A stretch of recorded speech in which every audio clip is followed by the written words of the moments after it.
철강을 볼 때는 요것만 보시면 될 것 같아요. 이 흐름이 다른 업종까지 다 확산이 되고 있어요. 페운즈가 먼저 시작이 됐고요.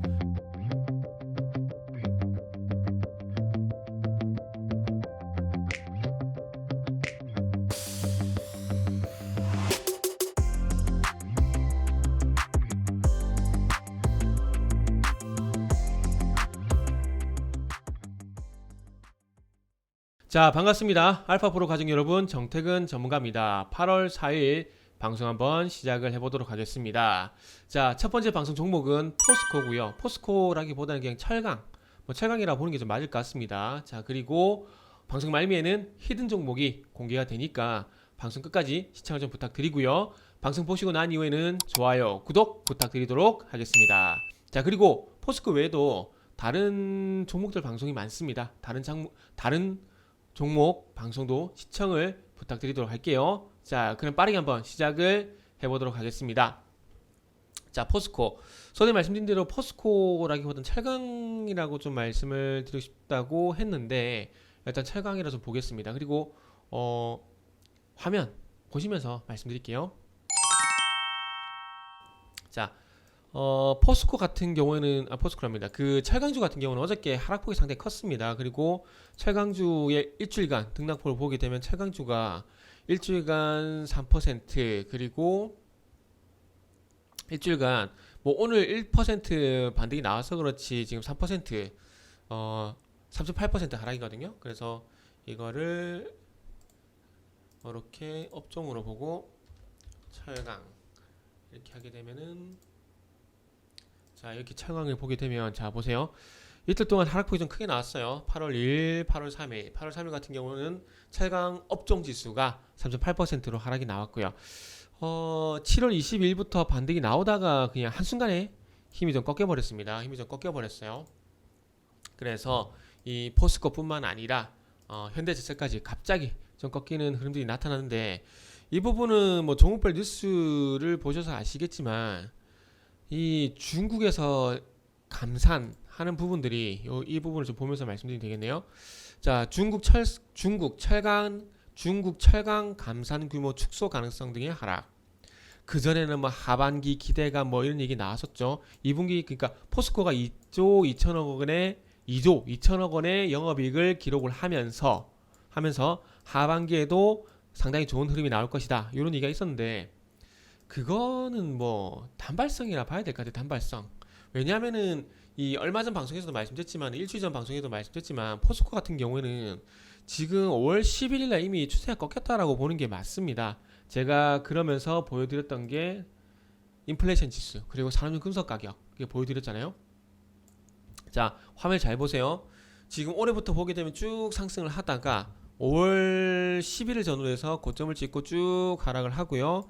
그러면서 이 하락이 33만원대에서 진정세를 보이고 다시 얕은 반등이 나왔지만 다시 하락으로 전환됐죠. 지금은 저 개인적으로는요. 철강을 볼 때는 요것만 보시면 될 것 같아요. 산업용 금속 가격만 보시면 될 것 같아요. 자, 산업용 금속 가격도 올해부터 보시면은 자, 요거를 6개월로 좀 줄여볼까요? 요거는 저만 보는 게 아니라 이거 다 봐지는 겁니다. 이 스톡차트닷컴 들어가십니다. 스톡차트닷컴 여기 보시면 쭉 상승을 하다가 5월달에 고점 찍죠. 그러면서 하락을 하고 여기 450불 부근에서 지지력을 보이고 다시 상승이 나오고 갭으로 하락을 하죠. 거의 유사하죠. 거의 똑같지 않습니까? 자, 이렇게 놓게 보면은 이렇게 놓고 보면 거의 똑같다라고 해도 무방합니다. 거의 똑같다고 해도 무방합니다. 포스코 차트거든요. 포스코 41만 3천에 고점 찍고 이게 5월 10일 여기 보시면 5월 10일 날 고점 찍죠. 자, 상승 그리고 하락이 나오고 6월 7일 전후로 해서 바닥이 잡히고 6월 7일 전후로 해서 더 하락이 나오긴 했지만은 요 450불 460불 부근에서 일단은 지지력을 보이고 최근에 와서 반등 나오고 최근에 와서 반등 나오고 거의 유사하게 가죠. 이걸 제가 왜 짚어보냐면은 어쨌든 철강주 같은 경우에는 방금 보여드렸다시피 산업용 금속 가격, 인플레이션 지수 이와 상당히 유사하게 동조화 현상을 보이면서 상승이 나왔습니다. 그리고 오늘 철강주가 상승하지만은 굳이 핑계를 대자면 중국의 서비스업 PMI 지수, 서비스업 PMI 지수, 그러니까 중국이 제조업 지표도 발표가 되죠. 근데 비제조업 서비스업 지수도 발표가 됩니다. 예상치보다 상당히 크게 나왔어요. 54.6인가요? 요 정도 나오게 되면서 아마 이게 1차적인 영향이고요. 1차적인 영향이고, 지금 삼성전자가 지금 거의 삼성전자 중심의 IT가 지금 거의 시장을 하드캐리하고 있어요. 자, 운수창고, 기계, 전기전자, 금융, 그리고 그 위로 섬유유복, 운수장비, 종이목재, 뭐 철강금속 이렇게 있는데, 장 초반에는 IT만 강세했어요.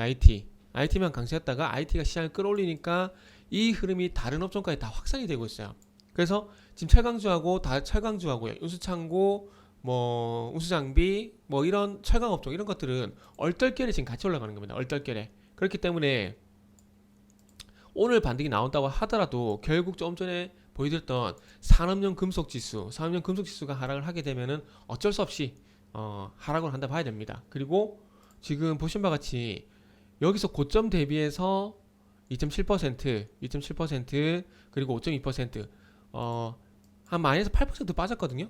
포스코가 이틀 동안 마이너스 8%면 많이 빠진 편입니다. 물론 최근에 상한가 변동성이 30%이기 때문에 뭐 8%가 크다냐고 할 수도 있겠지만은, 그럼에도 불구하고 이거는 큰 폭이라 봐야 될 것 같아요. 그러면 8% 정도 하락이 나오고 난 다음에 오늘 1.4% 상승이 나옵니다. 이게 과연 이게 상승한다 봐야 될까요? 하락 구간 속에서 기술적 반등이라고 보는 게 맞다라는 거죠. 이게 제 생각입니다. 그래서 일단은 포스코 같은 경우에는 이 산업용 금속 인플레이션 지수를 보면서 뭘 봐야 되냐면은 이 34만원대, 그러니까 33만원대에서 34만원대를 지켜준지를 봐야 돼요. 봐야 되고, 요거는 HMM이죠. HMM이 지금 거의 유사하게 나왔어요. 상승 나오고 조정받고 이 42,000원 부에서 지지받는 것처럼 보이면서 반등이 나왔지만 쭉 하락을 하죠. 요 패턴이 일단 해운주가 먼저 시작이 됐고요. 그리고 난 다음에 지금 철강주로 옮겨지는 양상이고, 그리고 오늘 삼성전자가 강세잖아요. 뭐 때문에 상승한지 솔직히 말씀드리면 모르겠는데 지금 보세요. 해운 그죠? 그리고 철강, 그리고 IT 쪽으로 이게 넘어갔어요. 그래서 이 IT, 내가 물론 3-3번이라 그래가지고 제가 틀릴 수도 있겠지만은, 지금 해운주도 마찬가지로 하락하다가 반등 나온 척하고 빠지고, 철강주도 하락하다가 반등 나온 것처럼 하고 빠지고, IT도 쭉 하락을 하다가 상승하고 있거든요. 이게 페이크일 수도 있다라는 겁니다. 페이크.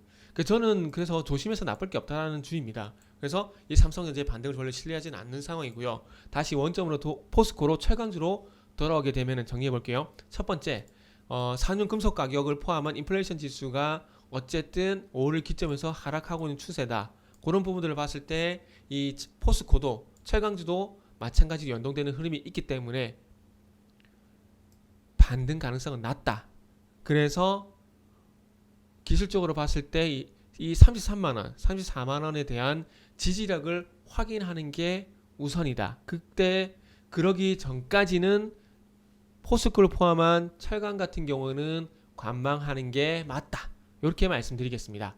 자, 그리고 히든 종목 보도록 할게요. 자, 히든 종목은 이거 말씀드리면 맞출 것 같은데, 스마트팜.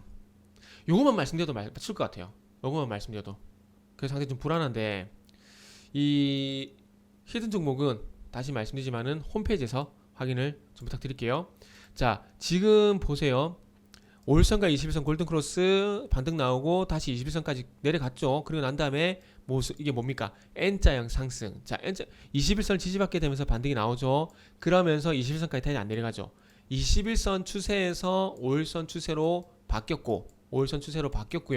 그러면서 이제 5일선을 회복했다 이탈했다가 아니라 5일선을 타고 있어요. 타면서 아래쪽에 대량거래가 터지고 윗꼬리가 쭉 달리고요. 그러면서 이틀 동안 현재 조정을 받고 있지만은 어쨌든 양봉이 만들어주고 있다는 부분들. 그랬을 때 이 5일선 가격 조정이 마무리가 되면은 다시 한번 반등이 나올 가능성이 있다라는 겁니다. 그러면 지금 8월 1일 날 종가가 9%, 장중 23%거든요. 그러면 최소한 일단 이 윗꼬리만 잡아도 15%는 먹을 수가 있다는 얘기입니다. 15% 먹을 수 있다는 얘기예요. 그리고 이 전고점 돌파, 지금 요게 대선 테마로도 좀 묶이고 있는 상황이기 때문에 아마 전고점 돌파도 한번 나오지 않을까? 그러니까 23,000원도 한번 돌파를 하지 않을까? 이 그 기후 테마 그리고 대선 테마 묶이게 되면서 여기서 1대1 무상증자, 저는 무상증자를 좀 안 좋게 얘기하죠. 1대1 무상증자 하고 난 이후에 거의 1년 동안 지금 무상증자 하고 난 다음에 5월달까지 한 7개월 동안 일단 조정을 보였어요. 그러면서 이제 곡물 가격 상승이 난지 이런 부분을 통해서 1차 상승이 나왔고 조정을 받고 다시 큰 그림을 보더라도 N자형 상승. 자, 주봉 차트 볼게요. 자, 주봉 차트 보면 명확하죠. N자형 상승. 그렇기 때문에 아마 전고점을 돌파할 가능성이 상당히 높다라고 봐져요.